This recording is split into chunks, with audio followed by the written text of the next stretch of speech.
President John F. Kennedy said, "My fellow Americans, ask not what your country can do for you.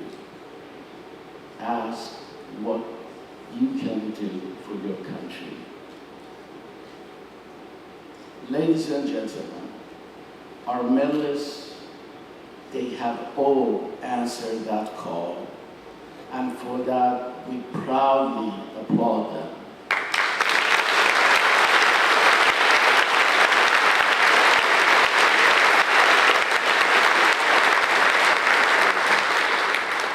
Thank you, ladies and gentlemen. God bless you, and God bless the United States of America. And I have to note, in front of every great man, there is also a great woman, and I have to introduce her tonight. This is a very special weekend for the Casaminis. I'd like to ask Yvonne Casamini to please stand so we can recognize her.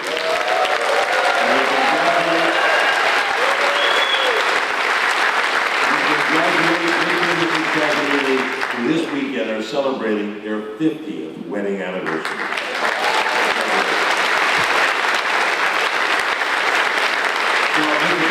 Talk about being one family, the Ellis Island family. And over the years, we've been honored to present the medal to so many distinguished individuals. And you are now joining a very exclusive elite club.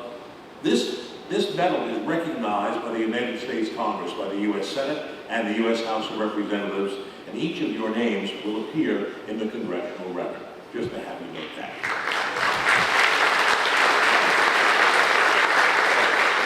I know we have a number of past medalists with us here tonight. I'd like to recognize them, and they are wearing pins or their medals. I'd like to ask you to please stand, those of you who are joining us tonight, former medalists.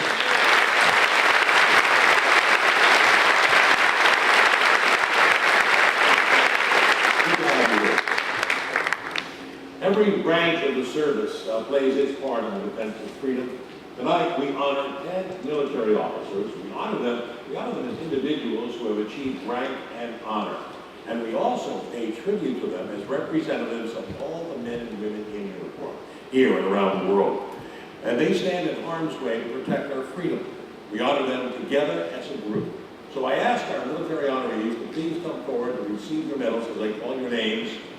NATO is proud to present the Ellis Island Medal of Honor to Major General Mark A. Prokakis.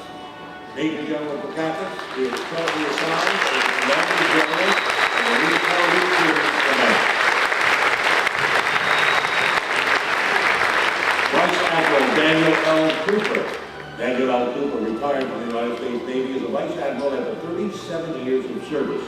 He is now active in many veterans programs, including the American Heroes First Foundation. Brigadier General Guerrero retired, having served his country in Vietnam, and now is the president and CEO of a private charitable foundation that provides occupational scholarships and grants. Vice Admiral Stuart R. Cullen. Vice Admiral Cullen has served his nation at sea and ashore. He most recently commanded the Eisenhower and George Washington strike groups. Captain Jeffrey F. Dixon. Captain Dixon, United States Coast Guard, served as Deputy Sector Commander of Sector New York, which is charged with enduring and ensuring the safety of the port of New York and New Jersey. Colonel Michael J. Gould. Colonel Gould serves as Principal Deputy Assistant Secretary of Defense for Readiness in Washington, D.C., and is a supporter of the Children of Patriots Foundation. Admiral Harry D. Harris. Admiral Harris served as the direct representative of the Chairman of the Joint Chiefs for the Secretary of State before taking command of the U.S. Pacific Fleet in 2013.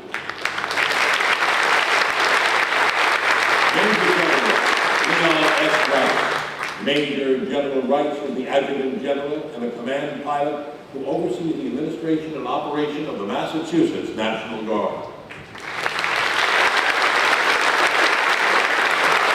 Major General J.G. Santee. Major General Santee is the Deputy Director of the Defense Threat Reduction Agency His mission to safeguard the United States and its allies from weapons of mass destruction.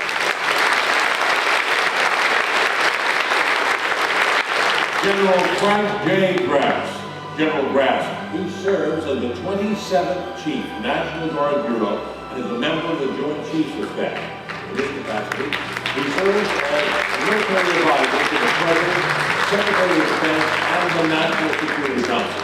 He is responsible for ensuring that more than 460,000 Army and Air National Guard personnel are accessible, capable, and ready to protect the homeland at a moment's notice.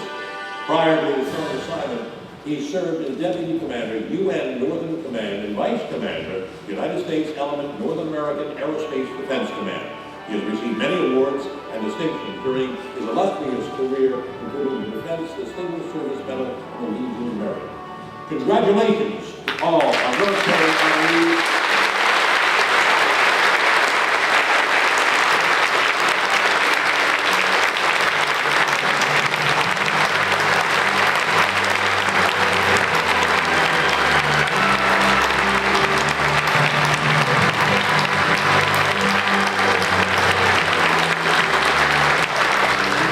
Please join General Grass for your photo op. And General Grass, would you please step to the podium?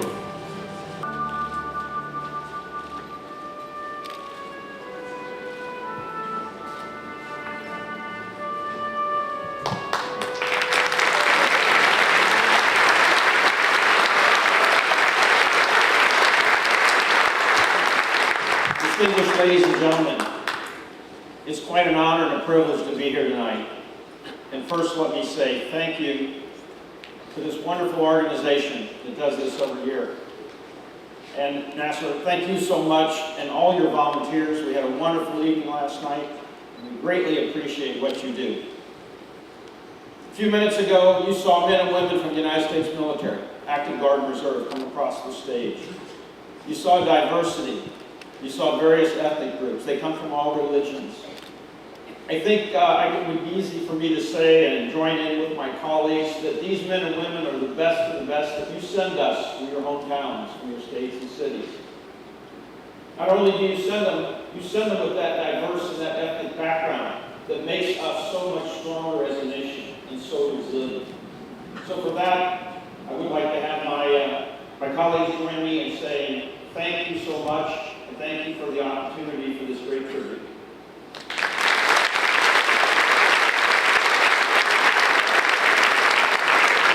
Thank you so much, General Grass, and let's have one more big round of applause for all of our military members. Thank you all for your service and for keeping us secure. For the past several years, I've had the great pleasure of hosting this evening with a dear friend named Tom Cruise. He's made over 500 appearances on national television as a stand-up comedian. So many appearances, I'm sure you've seen him somewhere, including 60 on the legendary Tonight Show's favorite, David Letterman. You were up late last night, he was there. And he often serves there as a guest host as well. Tom performs at every major showroom in Las Vegas, as well as performing all over the Middle East. He entertains our troops, and for a 14-year period, what a job he had. He toured the nation, opening act. He was the opening act for the legendary Frank Sinatra. That had to be a kick. And incidentally, all realize he was a recipient of the Ellis Island Medal right here on this island. And Tom received his Ellis Island Medal of Honor back in 2005. It's a great pleasure to bring up to the podium once again our dear friend, Tom Cruise.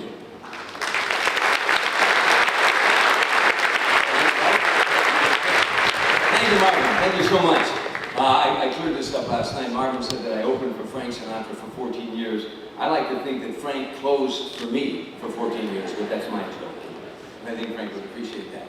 Every year, when this time draws near, I always think, I don't know, do I want to do this again? And then every year, I remind myself that this is where I'm Irish-Italian, which means I'm Gaelic and Gaelic. I remind myself that this is where my Irish ancestors and my Italian ancestors came. And it always brings back that sense of pride, that great sense of being an American. And what they came here for is why I'm here. It's why we're all here. You know, There are so many, I hear this remark so many times about the races and religions that we have here, all races and religions. And oftentimes, that's a positive, but oftentimes people use that to try to divide us.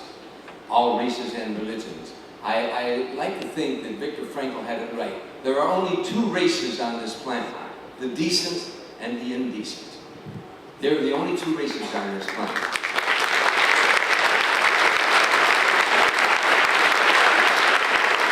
And so what you have here tonight are all these folks who are first generation, or as was pointed out, their ancestors, like mine, came across on this island. But they all came here for that search for freedom that exists only in America. The freedom of speech, the freedom of religion, the freedom to go out and amass a fortune if you so choose, and when you amass that fortune, the freedom to give it back, to give back. Those are the decent that you have in this room with you tonight receiving this award. They are the decent Americans that we're honoring tonight that chose to give back. So let's get on with our ceremony tonight. We are honoring 93 distinguished Americans, as well as 2 international award recipients. All of our medalists have made incredible contributions to America and to the world. You can read more about our medalists and their achievements in the medalist brochure that's on your seats. We wish we could invite all of these wonderful people to speak, but Paul and Brisley, but there are almost 100 of them, and we would never get to dinner. So instead, we selected several medalists to say a few words on what receiving this honor means to them. We always say to everybody about being brief, but you get this moment and you say what's on your mind. I will tell you one quick story that many years ago I had done about 15 Tonight shows, and I was appearing in Des Moines, Iowa, and I had never appeared there before. And it was about a 360-seat theater, and it was sold out, so I was very excited about that. But when I got there, they had the worst storm in the history of Iowa, an actual blizzard. And when I got to the theater, there's only one man in the theater, an old man. And I said to him, "Thank you very much for coming, but I see no need to do the show." And he told me something I'll never forget. He said, "Son, I don't know anything about show business. I'm a farmer. Only thing I know is if I'd have loaded up a wagon load full of hay, and I'd have drove 400 miles to feed a herd of cattle, and only one cow showed up, I would have fed that cow." I said, "Why?" Well, I did my show, and I kind of got carried away with the sound of my own voice, and I did about 3.5 hours. And when I finished, the old man hadn't said a word. I said, "Sir, what'd you think?" He said, "Son, I told you I don't know anything about show business. I'm a farmer. Only thing I know is if I loaded up a wagon load full of hay and I drove 400 miles to feed a herd of cattle, and only one cow showed up, I wouldn't have fed them the whole damn load."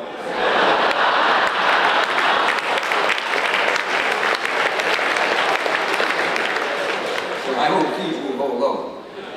Our first speaker is Maria Bartiromo. Maria Bartiromo is the host of Opening Bell with Maria Bartiromo and is Global Markets Editor at Fox Business Network, as well as the host of Sunday Morning Futures with Maria Bartiromo on the Fox News Channel. Maria is a native of New York and previously worked at CNBC Television, where she was the anchor of the Closing Bell program and the host and managing editor of On the Money with Maria Bartiromo.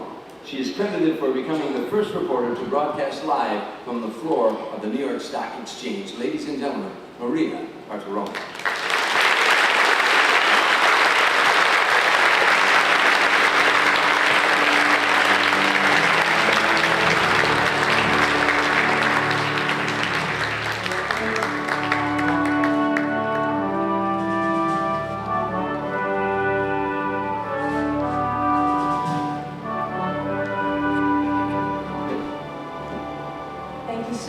Ladies and gentlemen, it is an honor and a privilege to be with you tonight.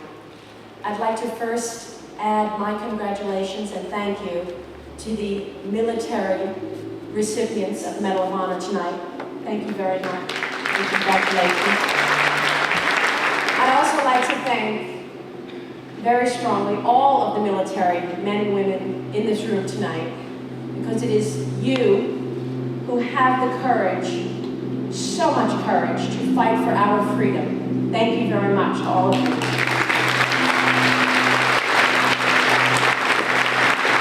of course, it is freedom and opportunity that brings us here tonight, because it was the allure for so many of our grandparents and our parents and ourselves to come to America. And that's what we celebrate tonight, our freedom and opportunity. My grandfather, Carmine Bartiromo, first came to America in 1904 after fighting in World War I, then came back a number of times after that, but decided to stay here in the 1930s after he traveled here on a ship called the Rex. He then went from Ellis Island, he went to Brooklyn and settled in Brooklyn. He was a bricklayer in Italy, and he built a restaurant and named it the Rex Manor after the ship. That was my first job. I was the coat check girl at the Rex Manor. And my upbringing and my ancestors mean everything to me. My mother's grandparents also came from Agrigento, Sicily. My grandfather on my father's side came from Naples. And my mother's family is from Agrigento. They also came with the promise of opportunity and freedom of America. And it is the reason that I have been able to achieve any success, and so it really does mean everything to me. And I know that it means everything to all of you tonight. So these medals of honor that we are so proudly receiving tonight really are for my parents and for my grandparents and all of your ancestors, as we thank them and cherish them for having the courage to leave so many family and friends behind, and traditions and culture, because of the promise of freedom and opportunity, which is exactly what we all have experienced and what we cherish. So thank you so much for being here, for spending the time for this important night, and once again, congratulations to all of the winners tonight of this Medal of Honor, and thank you to the national organization, the National Ethnic Coalition, and NASA for doing this and for allowing us to cherish our ancestors. Thank you.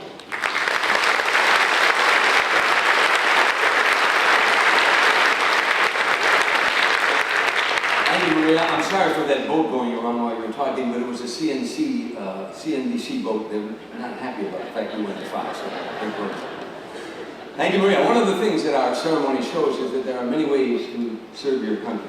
Some of our medalists have served in the military, others in the private sector. Our next speaker is a respected United States diplomat who has a family history in service to America. Ambassador David Thorne is a senior advisor to the Secretary of State. Among other duties, Secretary John Kerry has asked him to lead a department-wide effort to position economic and commercial issues more prominently within the U.S. foreign policy landscape. Most recently, he served from 2009 to 2013 as the U.S. Ambassador to Italy, following in the footsteps of his father, Landon Thorne Jr., who held the position in the 1950s prior to his service with the Department of State. He served as a lieutenant in the United States Navy, including a tour in Vietnam. Ladies and gentlemen, please help me welcome Ambassador David Thorne.